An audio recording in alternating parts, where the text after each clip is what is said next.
오늘 하나님 말씀은 마태복음 10장 24절에서 33절 말씀입니다. 함께 말씀 봉독하겠습니다. 제자가 그 선생보다 또는 종이 그 상전보다 높지 못하나니 제자가 그 선생 같고 종이 그 상전 같으면 조카도다. 집주인을 바알세불이라 하였거든 하물며 그 집 사람들이랴. 그런즉 그들을 두려워하지 말라. 감추인 것이 드러나지 않을 것이 없고 숨은 것이 알려지지 않을 것이 없느니라.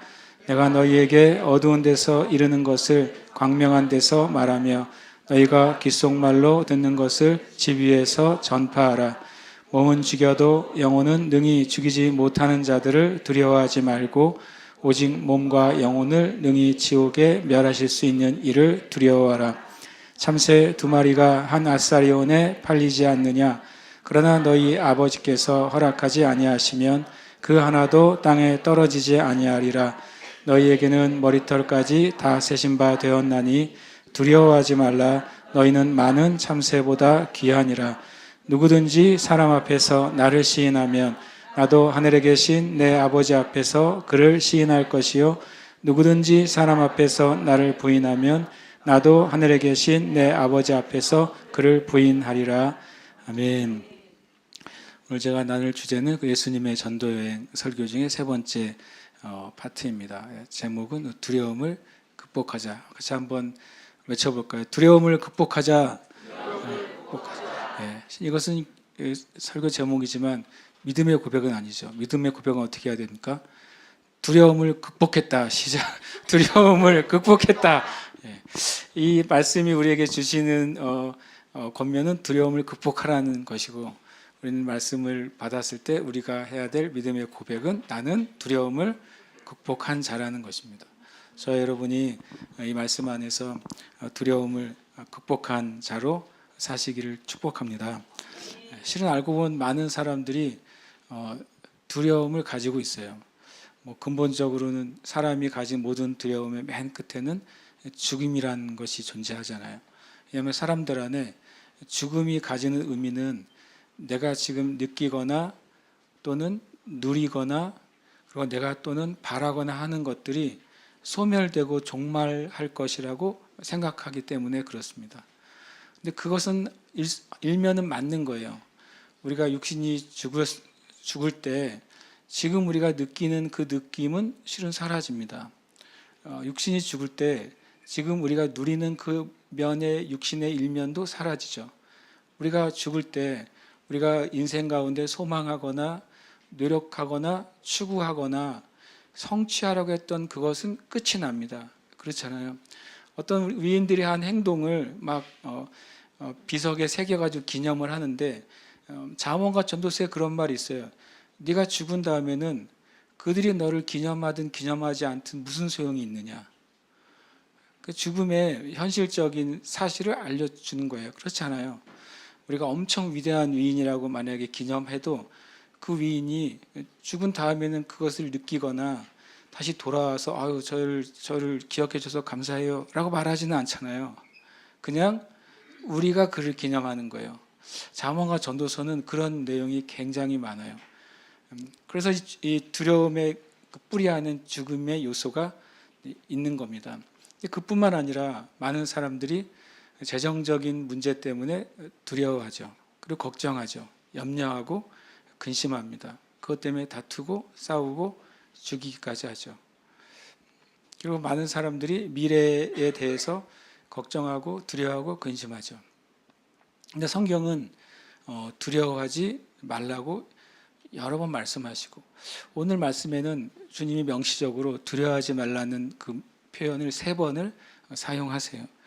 그 대신에 성경에 있는 두려움에 대해서 가지고 있는 중요한 진리가 한 가지 있어요. 예수 믿는 사람들이 내가 두려워하지 않아야지, 두려움을 극복해야지, 주님 두려워하지 않게 주시옵소서라는 기도나 고백이란 것을 하기 전에 한 가지 진리를 가지고 있어야 돼요. 저와 여러분의 신앙의 삶은 진리 안에서만 존재해야 됩니다.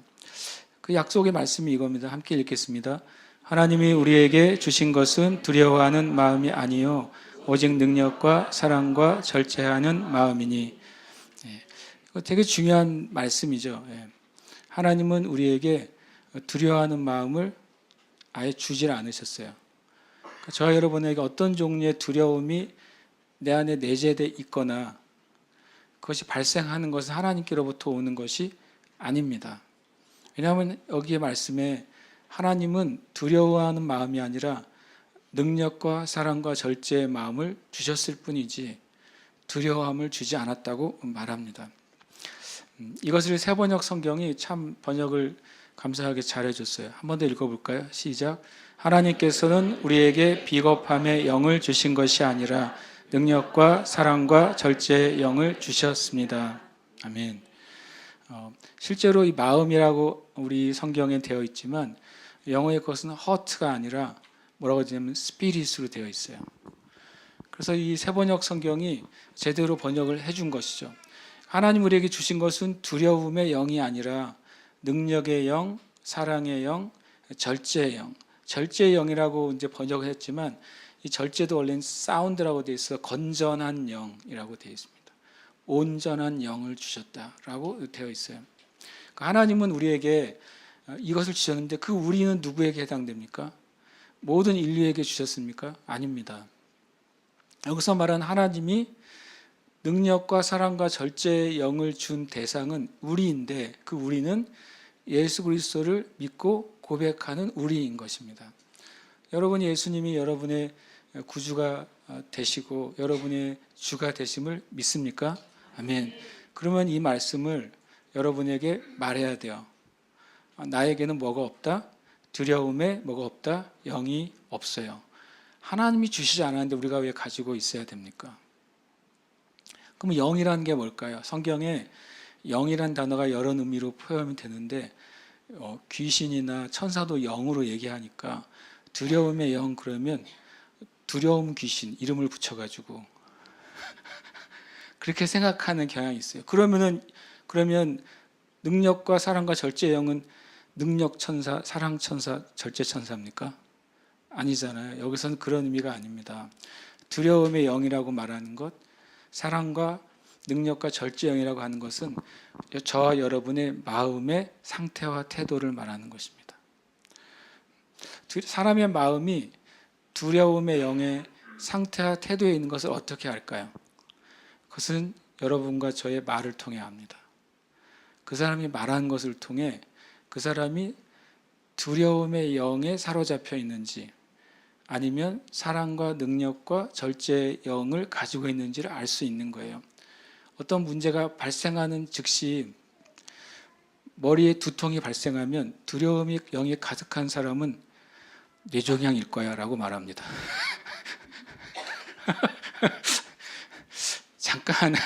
잠깐 몸이 더워서 생긴 두통도 곧장 그분은 끝까지 가요.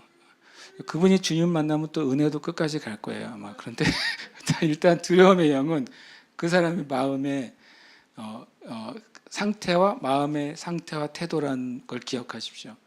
마음의 상태와 태도는 기회가 있을 때마다 말로 나타납니다. 그래서 우리 자신이 어떤 상태, 어떤 문제에 있을 때 두려움의 말과 걱정의 말과 근심의 말을 하고 있는지를 살펴보면 내가 그 영역에 말씀 그대로 두려움의 영 안에 갇혀 있는지를 알 수 있어요. 어떤 사람은 사람들과의 관계나 자기가 뭔가를 하는 문제에 있어서는 전혀 부정적인 말을 안 하다가 돈 문제만 나오면 걱정이야, 큰일이야, 어떡하지 이런 말이 나오는 거죠. 그러면 재정의 영역에 있어서는 분명히 그분이 두려움의 영의 상태와 태도 가운데 있는 거예요. 우리가 우리 자신을 살펴봐서 내가 어떤 종류의 두려움의 영 안에 갇혀 있는지를 볼 때 우리는 그것 가지고 이제 가지고 나가는 거죠. 어떻게 하나님 앞에 가지고 나갑니다. 이 말씀 가지고 첫 번째 가지고 나가시길 축복합니다. 하나님은 저에게 돈 문제에 대한 두려워하는 마음의 상태와 태도를 넣어주신 적이 없군요. 하나님은 나를 사랑하시고 하나님은 이 돈과 재정의 영역에 있어서 능력이 한이 없으시고 나는 이 재정을 관리할 수 있는 자로 부르셨다는 사실을 제가 압니다라고 기도하기 시작하셔야 돼요. 그래야 진리 안에서 믿고 고백하기 시작해야 이것을 물리칠 수 있습니다. 아무리 여러분이 밤을 새면서 두려움의 영이 떠나가게 하여 주시옵소서 라고 말한다고 두려움의 영이 떠나가는 게 아니에요.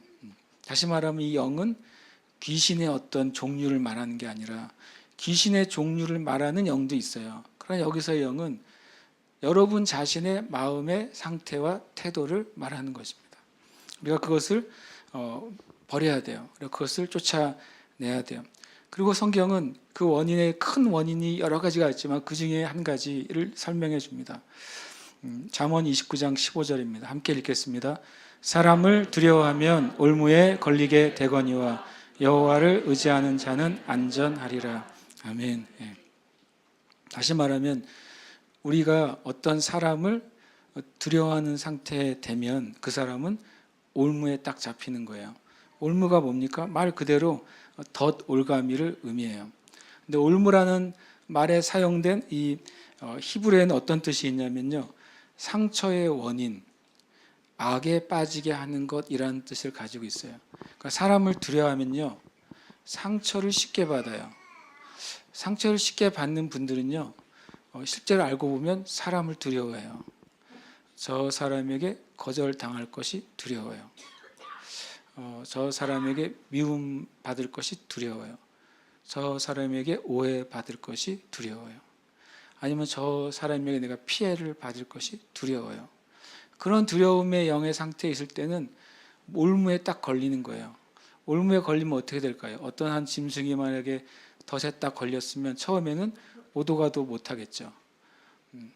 사람을 두려워해서 그 마음의 상태가 딱 올무에 걸리면 내가 하려고 하는 것을 못하게 됩니다. 진짜 하고 싶은 것을 못하게 돼요. 그런데 그 덫에 걸린 동물이 그냥 못하고만 하다가 끝납니까? 어떻게 됩니까? 나중에 잡혀 먹게 되죠. 결국에 두려워하게 돼서 올무에 걸리게 되면 마귀에게 자기의 삶을 빼앗깁니다. 그리고 우리가 하려고 하는 일들이 실패하거나 절망하게 되는 거예요. 근데 반대로 여호와를 의지하는 자는 안전하리라. 사람을 두려워하는 것의 반대는 사람을 두려워하지 않는 게 아닙니다. 이 말을 잘 기억하세요. 사람을 두려워하는 것의 반대는 사람을 두려워하지 않는 게 아니라 사람을 두려워하는 것의 반대는 하나님을 의지하는 것입니다. 반대로도 이거는 명확하게 기억하셔야 돼요. 하나님을 의지하는 것의 반대는 하나님을 의지하지 않는 것이 아니라 사람을 두려워하는 것입니다. 사람을 두려워하게 되면 하나님을 의지하는 것을 실패하게 됩니다. 하나님을 의지하는 것을 실패하게 되면 사람을 두려워하게 됩니다. 그러면 저와 여러분의 삶 가운데 어떤 영역에 걱정과 두려움과 눌림이 지속적으로 나에게 오고 있다. 그러면 그 영역에 있어서 하나님을 신뢰하지 않는 것입니다. 정직하게 그것을 인정해야 돼요. 예수 그리스도를 믿는 사람들, 예수님이 내 영혼의 구원자가 되신다는 사실을 믿는 사람들, 내 인생의 죽음이 끝난 다음에 영원한 하나님의 나라가 있다는 사실을 믿는 사람들도 놀랍게도 어떤 영역에는 두려움에 사로잡혀 있는 사람들을 보게 돼요. 그래서 그 영역에는 엄청 약한 모습을 보게 돼요. 그 말은 그 영역에 있어 여러분이 주님을 신뢰하지 않는 것입니다. 돈의 문제 때문에 걱정과 두려움이 계속 오는 사람은 돈과 물질에 대해서 하나님을 의지하지 않는 것입니다. 우리는 그것을 주님 앞에서 시인해야 돼요. 주님을 믿지 않는 게 뭡니까? 죄잖아요. 만일 우리가 우리 죄를 자백하면 그 말씀은 어떤 많은 사람들은 실제적인 죄를 생각할 때가 많이 있어요. 내가 도둑질했고 누구에게 욕을 했고 이런 것들 생각할 때가 있어요.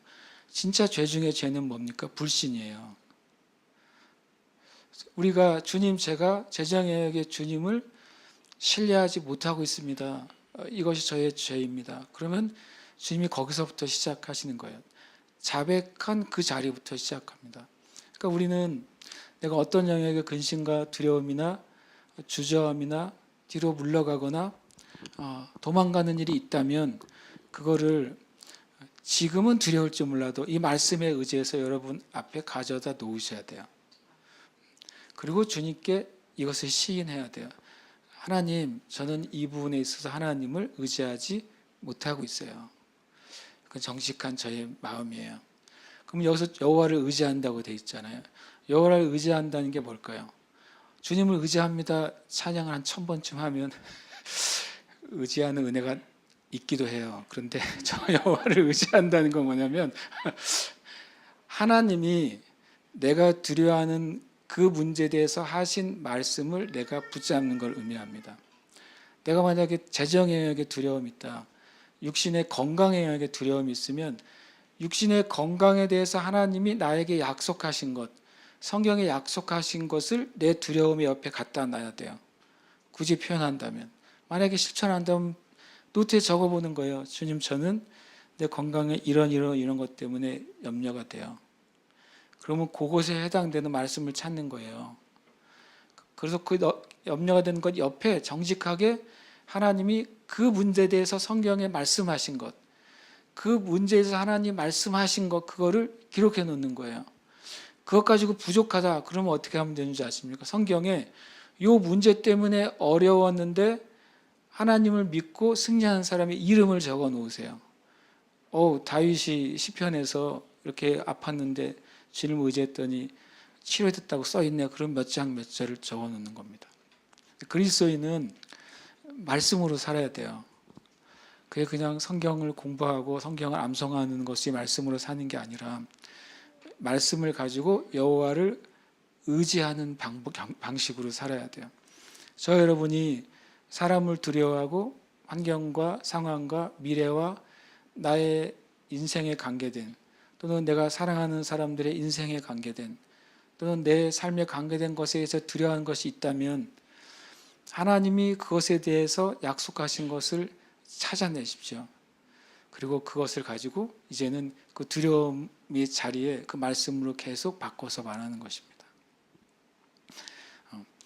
올무에 걸렸다가 어떻게 됩니까? 안전하게 되는 것입니다. 그 올무에 걸리지 않게 되는 것입니다.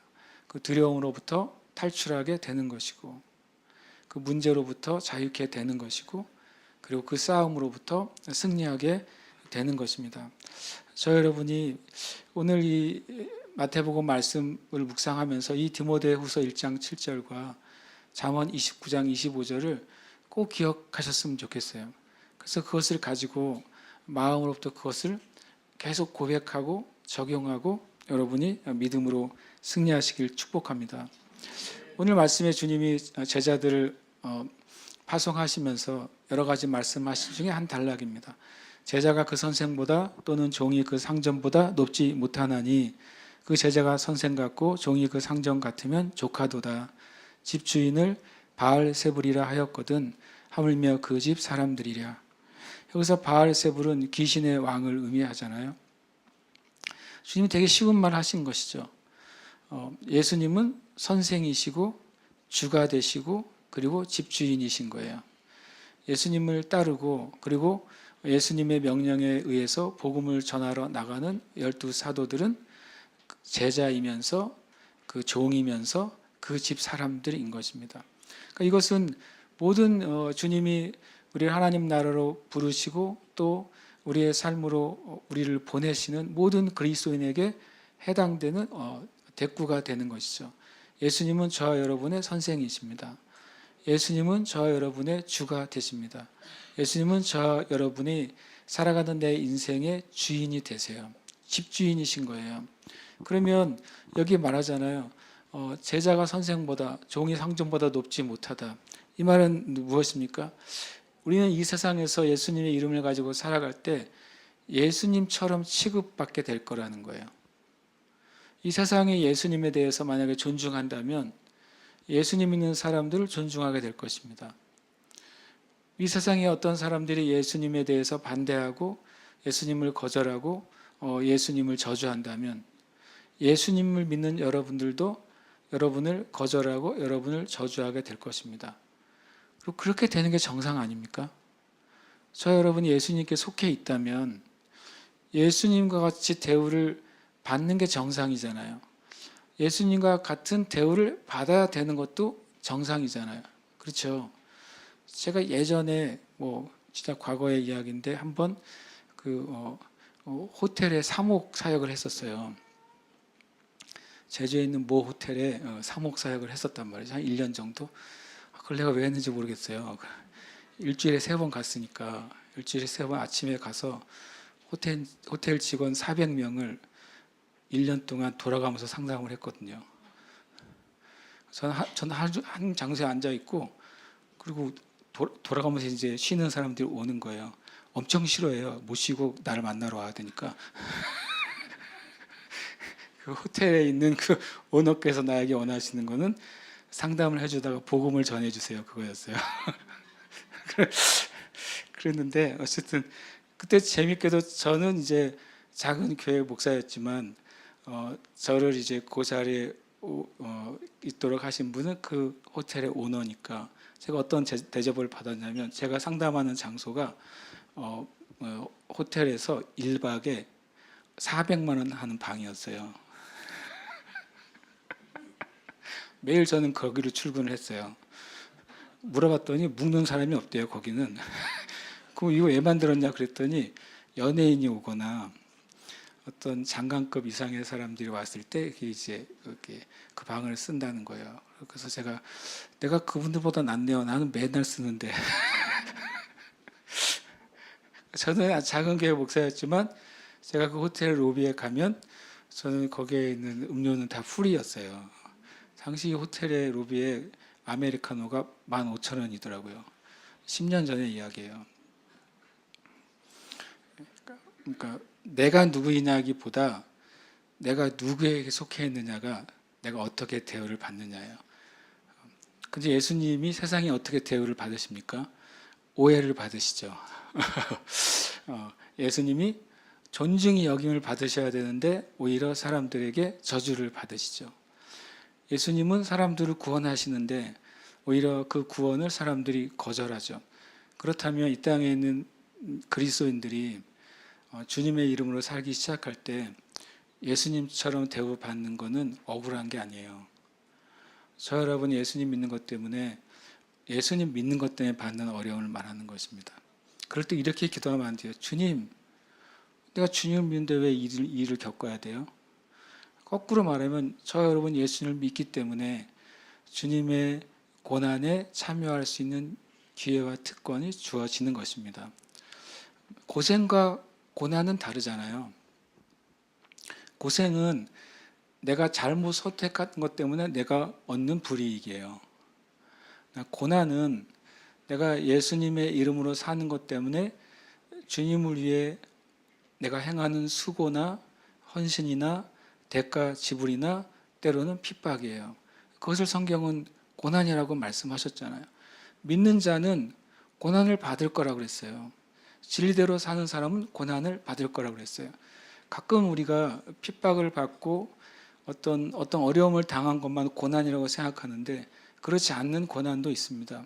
예를 들어 사도 바울이 1차, 2차, 3차 로마까지 그 전도의 여행을 갈 때 사람들은 사도 바울이 받은 고난을 어느 지역에 가서 사람들이 사도 바울을 때리거나 감옥에 가두거나 고소하거나 폭동이 일어나거나 하는 것들을 고난이라고 생각해요. 그거 고난 맞습니다. 그런데 사도 바울이 자기의 평안한 삶을 내려놓고 자기의 수고와 대가를 지불하면서 가는 전도여행 자체가 주님을 위한 고난인 것입니다. 이 땅에는 믿는 그리스도인들이 내가 나의 시간과 나의 편의와 또 내가 누릴 것을 주님을 위해 다른 형제 자매들 위해 포기하고 헌신하는 것이 실은 주님을 위한 고난인 것입니다. 우리가 사도 바울이 말하잖아요. 내가 내 주님의 사랑하는 교회를 위해서 예수 그리스도의 남은 고난을 내 육체에 채우노라. 그것은 내가 더 매맞을 거예요. 더 감옥에 갇힐 거예요. 그런 의미만을 의미하는 게 아니에요. 내가 주님의 몸된 교회가 예수 그리스도의 거룩한 신부가 되기까지 하는 모든 헌신과 수고, 그것까지도 내 육체로 채우리라. 이것은 내가 그 삶을 포기하지 않겠다라고 하는 고백인 것입니다.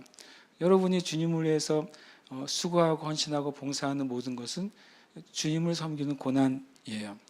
그러니까 우리가 주님처럼 대우받는 것을 두려워하지 마시길 축복합니다. 그리고 주님은 또 실제로 영광스럽게 되셨어요. 그러면 주님의 이름으로 사는 사람들이 혹 어떤 주님의 영광을 위해서 고난과 대가를 지불하고 헌신하고 수고하는 일에 참여할 수 있지만, 하나님 또 이 땅 가운데 하나님의 영광의 자리에 그리스도인들을 올리시기도 합니다. 그렇게 안 하실지라도 괜찮아요. 왜냐하면 우리는 영원한 하나님 나라에서 영광 가운데 있을 것을 알기 때문에 그런 것입니다. 주님은 분명히 전도여행을 떠나는 이들에게 너희는 나처럼 대우받을 거니까 혹 사람들이 너를 내 이름 때문에 모욕하거나 거절하거나 폄훼하거나 할지라도 그것 때문에 두려워하지 말라고 말씀하시는 겁니다. 저와 여러분도 그 두려움으로부터 탈출하시길 축복합니다. 주님이 계속 이어서 말씀하시죠. 그런즉 그들을 두려워하지 말라. 감추인 것이 드러나지 않을 것이 없고 숨은 것이 알려지지 않을 것이 없느니라. 내가 너에게 어두운 데서 이르는 것을 광명한 데서 말하며 너희가 귓속말로 듣는 것을 집 위에서 전파하라. 주님이 그런즉 그들을 두려워하지 말라 그렇게 말씀하세요. 오늘 본문에 두려워하지 말라는 말이 3번 등장하는데 그게 다 의미가 좀 다르다는 사실을 우리가 살펴볼 수 있어요. 여기서 두려워하지 말라 하시고서 뭐라고 말합니까? 감추인 것이 드러나게 될 것이고 숨은 것이 알려지게 될 거라는 거예요. 이 말이 무엇입니까? 이 두려움이 뭐냐면 예수님의 이름을 전하고 복음을 전하는데 그 복음이 감추어져요. 그것이 숨겨져요. 그리고 여러분의 진심과 사랑이 감추어지고 숨겨져요. 반대로 어떤 일이 벌어지냐면 예수님의 사랑과 진리와 하나님의 역사가 어떻게 감추어집니까? 예수는 미친 자이거나 사마리아인이거나 귀신 들린 자이거나 하나님을 모독하는 자라고 그렇게 감추어지는 것입니다. 그리고 오해를 받고 폄훼받고 그리고 거절당하고 거짓 소문이 퍼지는 것, 그것 두려워하지 말라는 거예요. 여러분 실은 알고 보면 이 두려움이 많은 그리스도인에게 존재합니다. 내가 예수님 믿는 것 내 남편이 알게 되면 어떨까?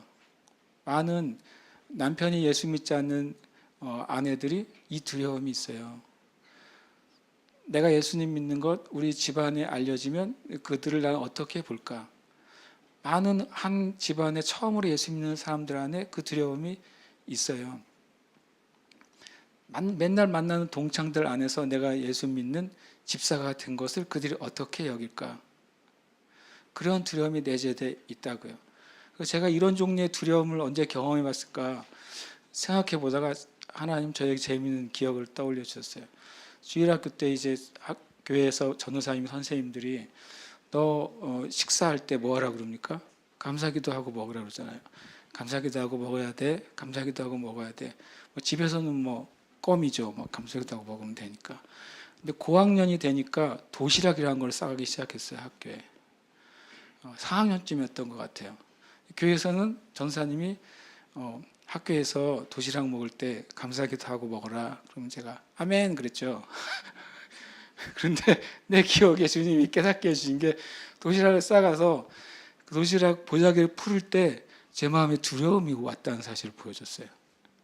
친구들이 다 있는데 도시락을 까고 이 뚜껑을 열고 하나님 아버지 감사합니다라는 기도를 손을 잠깐 모으고 고개를 숙이고 하는 게 두렵더라고요.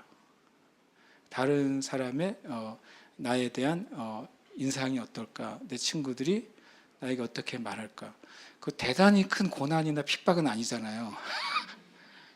근데 실은 주님이 말한 그 종류의 두려움이 그리스도인들에게 있는 거예요.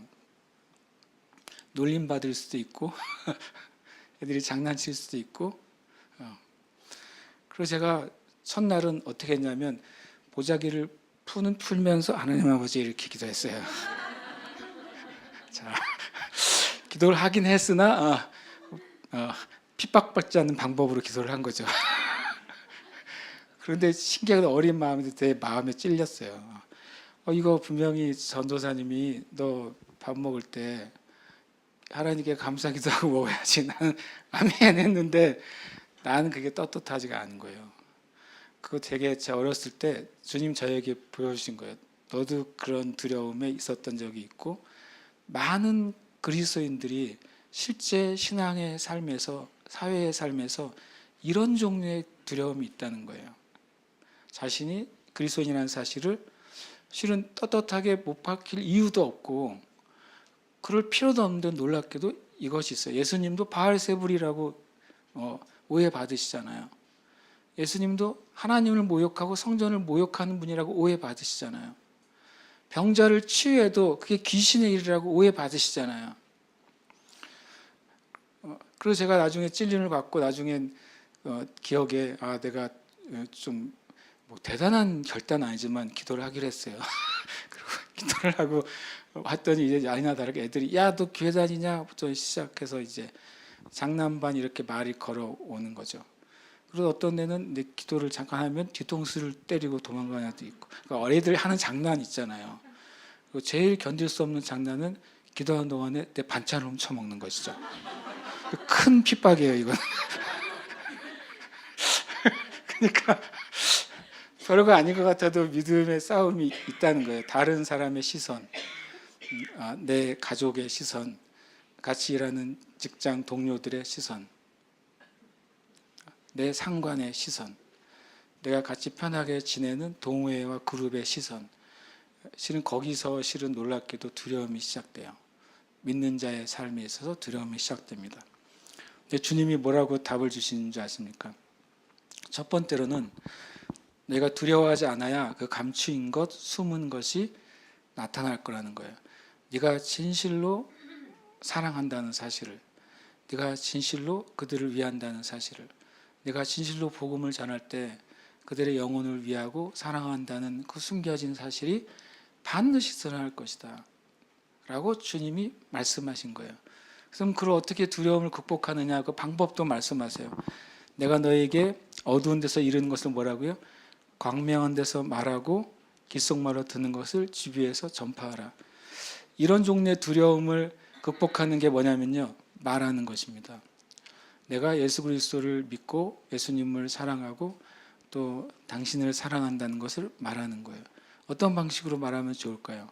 사람들이 무엇인가를 말할 때 우리는 진리의 방식으로 말함으로 그 말을 할 수 있어요. 어떤 일이 벌어지면요, 여러분이 그냥 쉽게 정말 감사한 일이네요 그러세요. 그러면 보통 사람들을 보면 잘 안 쓰는 단어잖아요. 그게 무슨 소리야? 물으면 안 물어서 괜찮아요. 물으면 감사하죠. 물으면 저는 이 일이 하나님이 도와주셨다고 생각해요 라고 말하면 돼요. 그때 하나님 믿으세요라는 말 절대 하지 마세요. 그냥 하나님이 도우셨다고 생각해요. 그러나 난 너무 감사하네요. 더 문제가 생기지 않게 된 게 너무 감사하네요. 그러고 넘어가는 것입니다. 우리는 말하기 시작해야 돼요. 축복하는 말, 사람들을 격려하는 말, 돕는 말. 그럼 그것이 계속 그들의 마음에 좋은 인상을 줄 겁니다. 누구한테 욕을 들으면 우리의 영은 딱 스크래치가 생기잖아요. 누구한테 저주하는 말을 듣고 기분 나쁜 말을 들으면 내 마음에 딱 상처가 생기잖아요. 그러나 반대로 누군가 무조건 내 편이 든다는 게 아니라 뭔가 새로운 종류의 말을 들으면 우리의 마음에 인상이 생기는 것입니다. 여기에 어떤 걸 말하라고 되어 있냐면요, 20절 주님이 이렇게 말씀하세요. 내가 너희에게 어두운 데서 이르는 것을 말하라는 거예요. 내가 너희에게 귓속말로 말하고 너희가 그 듣는 것을 말하는 거예요. 어두운 데가 어디일까요? 귓속말이 들리는 데가 어디일까요? 우리의 영혼입니다. 우리의 영. 그 위에 지난주의 말씀에 너희가 공회와 또 왕들에게 잡혀갈 때 무엇을 말할까? 뭐하지 말라? 염려하지 마라. 말하는 이는 너희가 아니라 뭐라고요? 너희 속에서 말씀하시는 이 곧 하나님의 성령이시니라 그랬잖아요. 우리가 우리의 삶 가운데 성령님께 내 마음을 열어드릴 때, 그리고 성령의 충만함을 위해 구하는 삶을 살 때 우리는 이때 우리에게 두려움이 생길 수 있는 상황 가운데 우리의 영 어두운 데서 성령께서 말씀하시는 소리를 들을 수 있습니다. 그걸 말하는 것입니다. 누가 나에게 나를 오해하고 잘못된 말을 할 때 성령님 우리 안에 그 사람을 격려해 주라고 말한다면 격려해 주는 겁니다. 누가 나에게 욕을 할 때 그 사람에게 미안하다고 말하라고 성령께서 말씀하시면 우리는 미안하다고 말해주는 것입니다. 우리 안에 어두운 데서 우리의 영의 주님이 속삭이시는 세미한 소리로 말씀하시는 영의 음성, 그것에 우리가 순종하기 시작할 때 하나님은 구원하시는 역사를 이루시는 것을 우리가 믿어야 됩니다. 그것이 첫 번째 두려움을 극복하는 길이에요. 우리의 마음에 주시는 성령님의 뜻에 따라 말하기 시작하는 겁니다. 두 번째, 주님은 말씀합니다. 몸은 죽여도 영혼은 능히 죽이지 못하는 자들을 두려워하지 말고 오직 몸과 영혼을 능히 지옥에 멸하실 수 있는 이를 두려워하라. 두려워하지 말고 두려워하라고 말하고 있어요. 우리가 무슨 일이 생기면 판단을 하면 돼요. 이 사람이 내 영혼을 죽일 자인가 아닌가 판단하세요. 뭐 무슨 농담 같지만 예수님이 말씀하셨잖아요. 우리에게 어떤 문제가 생길 때 저 상대방이 내 영혼을 죽일 수 있는 존재인지 아닌지 뭐 좀 그런 식으로 심각하게 묻지는 않겠지만 주님은 말씀하셨어요. 이 세상에 우리의 영혼을 능히 죽일 수 있는 존재는 있다 없다? 없다는 것을 기억하라는 거예요. 하나님만이 몸과 영혼을 능히 지옥에 떨어뜨릴 수 있는 유일한 분이시기 때문에 하나님 외에 그렇게 두려워하지 마라라고 말씀합니다. 그것은 뭐가 전제가 돼야지 이 두려워하지 않고 두려워하는 일이 가능해집니까? 우리의 인생이 내 인생의 육신의 삶으로 끝이 아니라는 사실을 알 때만 이 말이 가능합니다. 그리고 더 나아가서 우리가 지옥에 간다고 말할 때 영혼이 지옥 간다고 우리가 쉽게 말해요. 우리 죽어서 영혼이 지옥 가 틀렸어요. 영혼이 지옥 가지 않습니다. 여기 뭐라고 써 있습니까? 몸과 영혼을 능히 지옥에 멸하시는 분이 누구라고요? 하나님이세요. 그러면 사람은 죽으면 몸은 흙이 되잖아요. 사람이 죽어서 몸이 썩는 게 지옥 가는 것입니까? 아니잖아요. 사람들은 영혼이 지옥 가 그렇게 표현하니까 지옥을 정신적으로 고통받는 곳이라고 생각해요. 지옥은 정신적으로 고통받는 곳이 아닙니다. 지옥은 몸과 몸의 고통, 영혼의 고통이 영원히 있는 곳입니다. 그 몸은 뭡니까? 세 번째 부활이죠. 먼저는 주님이 부활하셨고 주님과 함께 자는 자들이 부활합니다. 마지막에 주님의 흰 보좌 심판 앞에 모든 인류가 부활합니다. 모든 인류가 부활할 때 몸을 가지고 부활합니다. 요한 고린도전서 15장 44절에 그런즉 육의 몸이 있은즉 영의 몸도 있느니라. 여러분, 천국에 있는 사람만 영의 몸을 가지고 영생하는 게 아니라 지옥에 있는 갈 이들도 영의 몸을 가지고 영원히 심판받습니다. 지옥은 몸의 고통이 있고 영혼의 고통이 있습니다. 그것이 사라지지 않는 곳이에요. 그러니까 정말 두려운 곳인 거죠. 여러분의 삶 가운데 몸이 제일 아팠던 적이 언제세요? 몸의 고통이 뭔지 우리가 다 알잖아요. 그보다 정말 우리가 몇 배라고 말할 수 없는 그 육신의 고통과 그리고 영혼의 고통은 한없는 후회입니다. 우리가 하나님을 믿지 않는 것에 대해서, 그 지옥에 있는 그들이 말하는 것입니다. 하나님을 믿지 않는 것, 하나님이 예수님 믿을 기회를 주셨을 때 그것을 거절한 것, 양심이 고발할 때 그것을 무시한 것을 한없이 끝없이 영원히 후회하고 고통하면서 육신의 고통이 있는 것, 이것이 지옥이에요. 우리가 우리의 삶에 닥치는 모든 문제에 대해서 이 기준을 가져야 돼요. 하나님이 누구인지 묵상하고 알 때 우리는 가짜 두려움을 극복할 수 있어요. 하나님이 누구인지를 많이 묵상하시길 축복합니다. 그리고 주님이 말합니다. 세 번째 두려움 말하죠. 참새 두 마리가 한 아사리온에 팔리지 않느냐? 그러나 너희 아버지께서 허락하지 아니하시면 그 하나도 땅에 떨어지지 아니하리라. 너희에게는 머리털까지 다 세신 바 되었나니 두려워하지 말라. 너희는 많은 참새보다 귀하니라. 주님이 허락하시지 않으면 어떤 일도 일어나지 않는다고 성경은 분명히 말씀합니다. 그리고 주님은 우리의 머리털까지 세신 바 된 만큼 우리에게 관심과 사랑이 있으시다고 말씀하십니다. 하나님이 우리를 사랑하시고 나에게 관심이 있다는 사실을 알고 믿는 것은 두려움을 극복할 수 있는 근원이 되는 것입니다. 여러분, 두려울 때 두려움과 싸우지 마세요. 하나님을 보세요. 하나님 나를 얼마나 사랑하신다고 성경에서 약속하셨는지, 하나님은 나에게 얼마나 관심이 많다고 성경에서 말씀하셨는지, 그분이 얼마나 크신지를 계속 생각하면, 계속 묵상하면 우리의 마음에 두려움이 있을 자리는 없는 것입니다. 주님 계속해서 말씀하세요. 누구든지 사람 앞에 나를 시인하면 나도 하늘에 계신 내 아버지 앞에서 그를 시인할 것이요, 누구든지 사람 앞에서 나를 부인하면 나도 하늘에 계신 내 아버지 앞에서 그를 부인하리라. 저는 이 말을 좀 많이 묵상하게 됐어요. 어제 이 말씀 중에 누구든지 사람 앞에서 나를 시인하면 그 다음에 하나님, 예수님도 하나님 앞에서 나를 시인할 거래요. 근데 이 말씀을 하고 있는 마태복음 10장 32절 때에는 예수님이 어디에 계세요? 지상에 계시잖아요. 하나님 아버지 앞에 언제 가셨죠? 주님이 죽으시고 부활하시고 승천하셔서 하나님 보좌 우편에 계시잖아요. 그러니까 이 말은요, 굉장히 미래적이고 예언적이에요. 아직 제자들과 함께 있으신데 하늘에 계신 내 아버지 앞에서 너희를 시인하거나 부인할 것이다.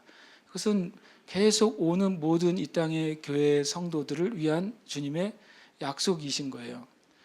이거를 협박으로 보시지 마십시오. 내가 너희 부인할 거야, 이런 협박이 아니라 너희가 나와 함께 있다면, 나를 의지하고 신뢰하고 믿음의 삶을 산다면, 그러면 나는 절대로 너를 부인하지 않을 거야 라는 약속인 거예요. 근데 제가 이거를 생각했어요. 예수님이 나를 시인하거나 부인하는 게 나한테 어떤 영향이 있을까? 내 삶 가운데 오늘 이 시간 하나님 보좌에 계신 예수님께서 나를 시인한다는 게 나한테 어떤 영향이 있을까요? 그리고 나를 부인하신다면 그게 나에게 어떤 영향이 있을까요? 첫 번째로는 예수님이 하나님 아버지 앞에서 나를 시인하면 내 기도는 100% 응답될 것입니다. 그렇잖아요. 예수님이 말씀하셨어요. 너희가 내 이름으로 기도해라. 그러면 하나님에 계신 아버지께서 이루어 주시리라. 내가 열심히 기도하고 예수 그리스도의 이름으로 기도합니다, 아멘 하는 순간 그 기도가 하나님 앞에 가겠죠. 맞습니까? 근데 예수님이 하나님, 나 잘 몰라요. 그러면 그 기도 취소.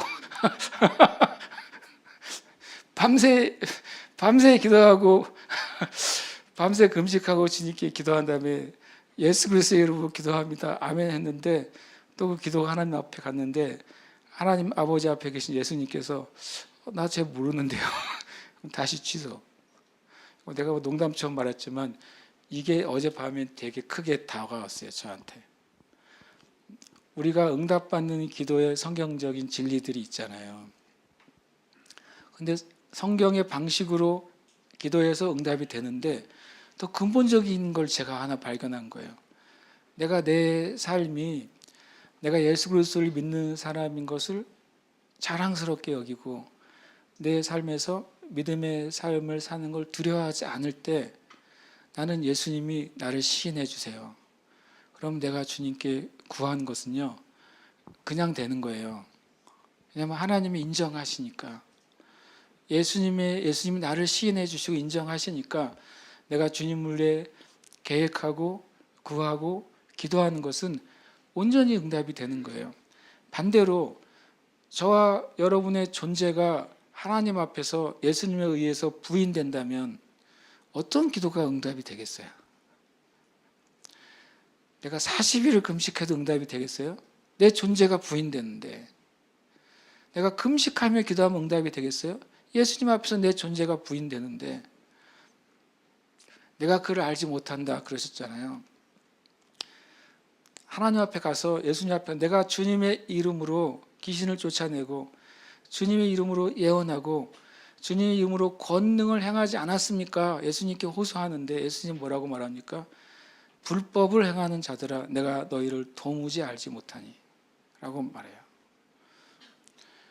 미련한 5처녀가 나중에 늦게 기름을 채워가지고 갔더니 내가 너희를 모른다 그래요. 그러니까 부인은 엄청나게 큰 단어라는 사실을 제가 알았어요. 여러분과 저의 삶이 하나님 앞에 받아들여지고 우리의 간구와 기도가 응답되는 정말 엄청난 제일 빠른 길이 뭔지 아세요? 예수님이 우리를 시인하시는 거예요.